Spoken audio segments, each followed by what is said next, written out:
स्वागत है आपको एक बार फिर से मेरे YouTube चैनल पर। तो आज क्लास 12 के भौतिक विज्ञान अभ्यास 6 में आज हम लोग पढ़ेंगे भंवर धाराएँ क्या होते हैं और भंवर धाराएँ का उपयोग कहाँ पे किया जाता है। तो याद रखिएगा, भंवर धाराएँ का जो खोज करने वाले वैज्ञानिक हैं उनका नाम है फोको। 1895 ईस्वी में फोको ने भंवर धाराएँ के बारे में अध्ययन किए थे। भंवर धाराएँ होते क्या होते हैं? तो भंवर धाराएँ समझ लीजिए कि एक भौरे के समान, जैसे भौरे देखे होंगे आप लोग, जैसे हवा बहुत तेज जब चलता है तो भौरे बनता है उसी के समान जो है जनित्र के अंदर जो होते हैं, ऐसे जो कुंडलियां नचती हैं, गोलाकार हो जाती हैं, चक्करदार हो जाती हैं, उसी को ही क्या कहा जाता है? भंवर धाराएँ कहा जाता है। मतलब उसके अंदर जो उत्पन्न धारा होगा, मैंने जनित्र के अंदर जो उत्पन्न जो धारा होगा वह क्या कहलाएगा? भंवर धाराएँ कहलाता है। तो यहाँ पे इसकी परिभाषा कैसे लिखेंगे? तो यहाँ लिख लेंगे, इसकी परिभाषा होगा, जब किसी चालक के बंद चुंबकीय फ्लक्स के मान में क्या होता है? परिवर्तन किया जाता है, तो इस चालक में जल के समान चक्करदार जैसे जल के अंदर भी जो है, अगर जल का पानी जो बह रहा है तो उसमें भी ऐसे चक्करदार जो है भंवरे उत्पन्न होते रहते हैं। तो यहाँ पर इसकी परिभाषा को लिखते चलिए अपने कॉपी में। जब किसी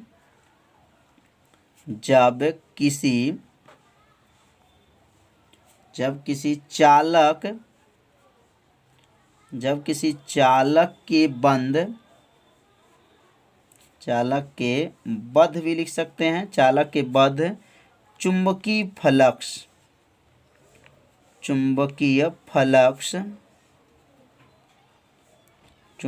फ्लक्स में परिवर्तन किया जाता है।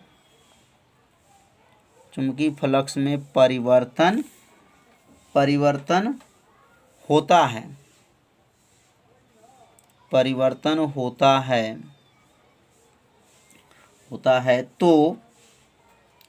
तो इस चालक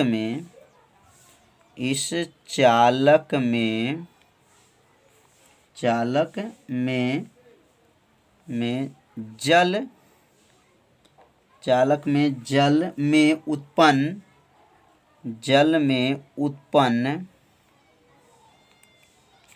चक्करदार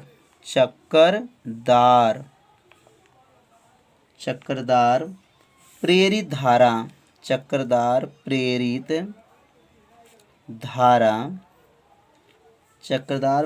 धारा उत्पन्न होती हैं,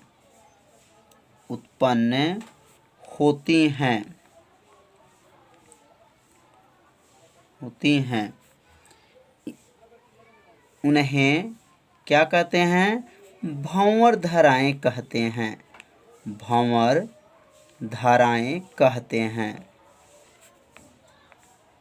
कहते हैं। कितना आसान है। तो अब इनका परिभाषा एक बार और समझ लेते हैं।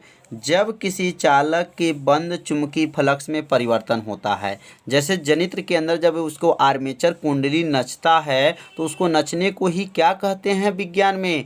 चुंबकीय फ्लक्स में परिवर्तन होता है। तो जब ये कुंडली नचता है तो इस चालक में जल में उत्पन्न होता है चक्करदार, तो लिखेंगे जल में उत्पन्न चक्करदार प्रेरित धारा उत्पन्न होती हैं, उन्हें क्या कहते हैं? भंवर धाराएँ कहते हैं। तो भंवर धाराएँ समझ में आ गया होगा कि भंवरे धाराएँ मतलब देखिए, भंवर माने भंवरे के आकार जैसा, उसके अंदर जो कुंडली नचेगा ऐसे गोलाकार हो जाता है, तो भंवर के आकार का जैसे हो जाता है तो उसमें जो उत्पन्न धारा होता है उस धारा को ही भंवर धाराएँ कहते हैं। अब भंवर धाराएँ का उपयोग कहाँ करते हैं, थोड़ा उनके उपयोग के बारे में भी समझ लेते हैं। अब यहाँ पे हेडिंग नोट कर लेंगे, भंवर धाराएँ का उपयोग।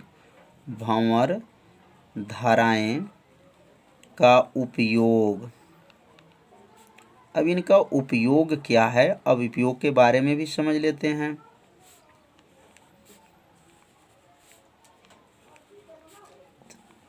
तो अब इनका भंवर धाराएँ का जो उपयोग है वह निम्न है।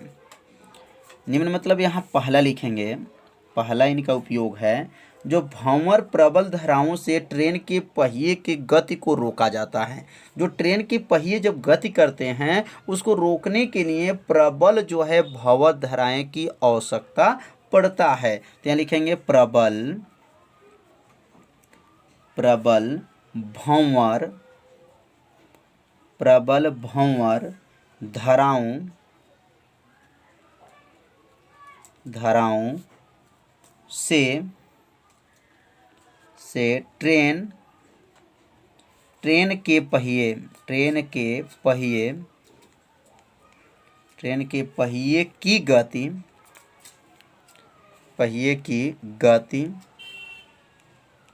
की गति को रोका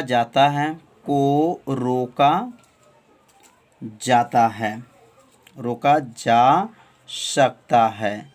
तो पहला समझ में आ गया होगा कि भंवर धाराओं से ट्रेन के पहिए की गति को क्या होता है, रोका जा सकता है। अब इसका दूसरा उपयोग क्या है, तो भंवर धाराओं से जो उत्पन्न ऊष्मा से धातुओं को पिघलाया जाता है। तो अब यहाँ दूसरा उपयोग भी लिख लेंगे। दूसरा उपयोग है भंवर धाराओं से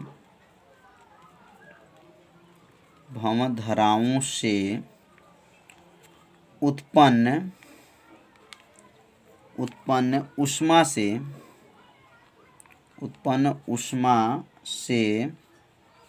धातुओं को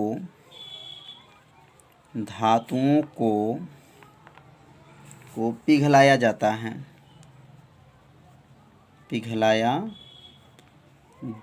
है।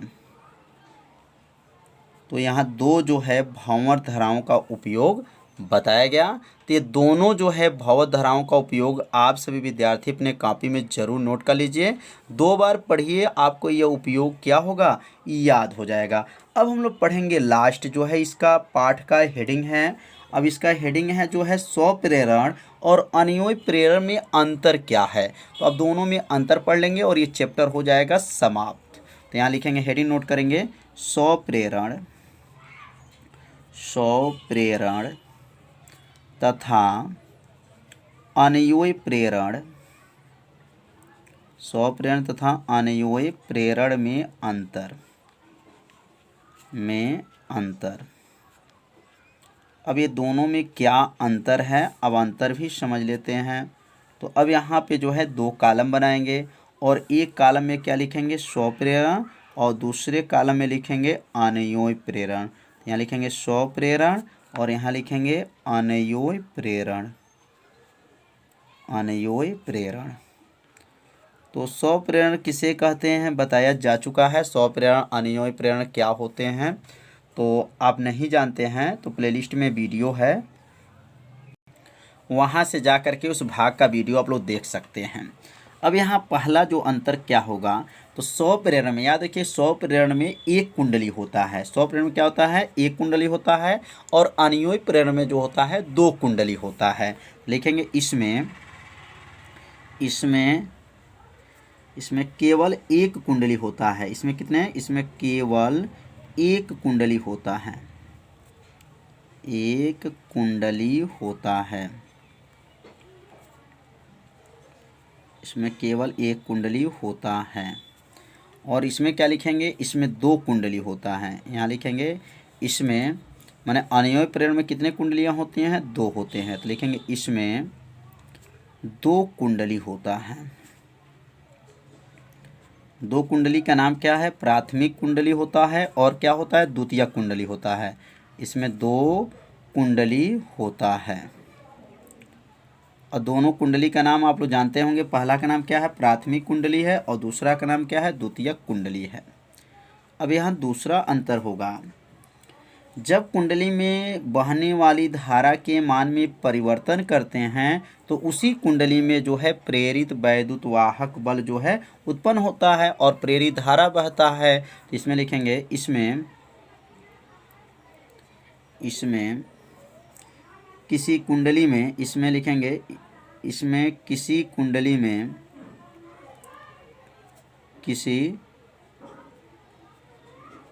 में किसी कुंडली में क्या करेंगे, बहने वाली धारा में, इसमें किसी कुंडली में बहने वाली धारा, बहने वाली धारा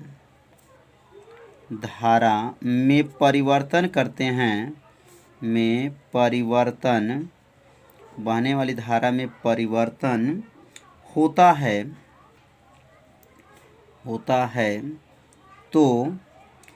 है तो उसी कुंडली में,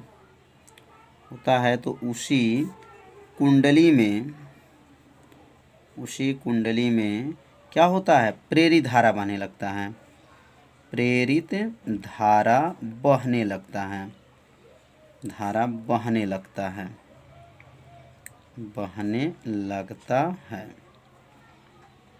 तो एक बार और समझेंगे।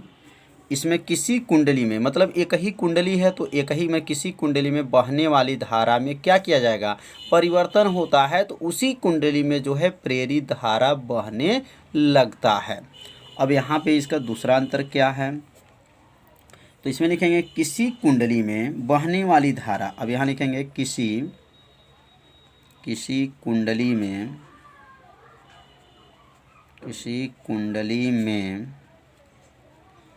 बहने वाली धारा, बहने वाली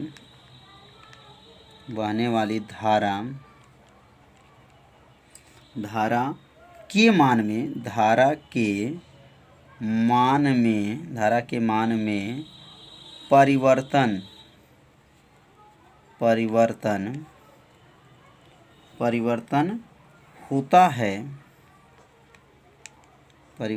होता है तो द्वितीयक कुंडली में, क्योंकि इसमें दो कुंडली होता है इसलिए द्वितीयक कुंडली में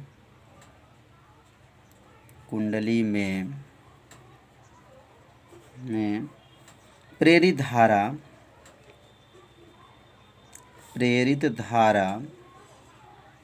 धारा उत्पन्न हो जाती हैं,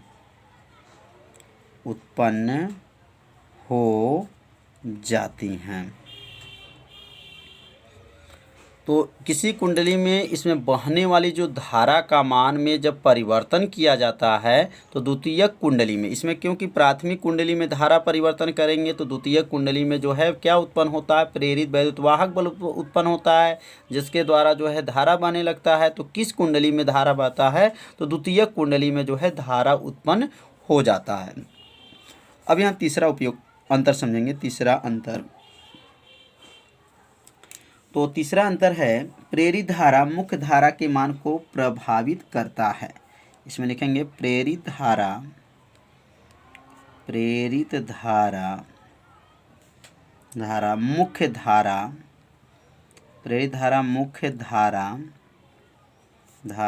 के मान को क्या करता है, प्रभावित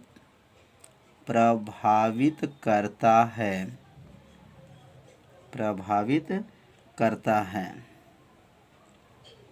और इसमें लिखेंगे तीसरा कि प्रेरित धारा मुख्य धारा के मान को प्रभावित नहीं करता है। तो लिखेंगे प्रेरित धारा मुख्य धारा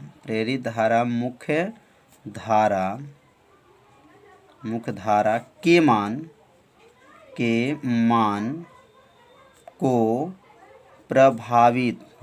को प्रभावित नहीं करता है, तो तीन जो है यहाँ पर अनियोई प्रेरण स्वयं प्रेरण का अंतर बताया गया। तो ये तीनों आसान अंतर है, इसे 2 बार पढ़िएगा तो आपको यह अंतर क्या होगा, याद हो जाएगा। तो स्व प्रेरण गुणांक और अनियोई प्रेरण गुणांक में अंतर जो है समाप्त हो गया। तो आज का जो है पढ़ाई कैसा था, आप सभी विद्यार्थी जरूर कमेंट कीजिएगा। वीडियो को लाइक कर दीजिए। चैनल पे यदि आप पहली बार आए होंगे तो चैनल को सब्सक्राइब और घंटी दबाना मत भूलिए, क्योंकि यह जो लाइव क्लास चल रहा है आपके लिए ही यह लाइव क्लास चलाया जा रहा है। तो आज जो है चैप्टर हो गया समाप्त। तो कल हम लोग पढ़ेंगे अभ्यास 6 का न्यूमेरिकल, जो एनसीईआरटी अभ्यास का हल होगा। तो कल वाला जो वीडियो आप लोग ज़रूर देखिएगा। तो मिलते हैं अब अगले भाग में, तब तक के लिए सभी विद्यार्थियों को नमस्कार।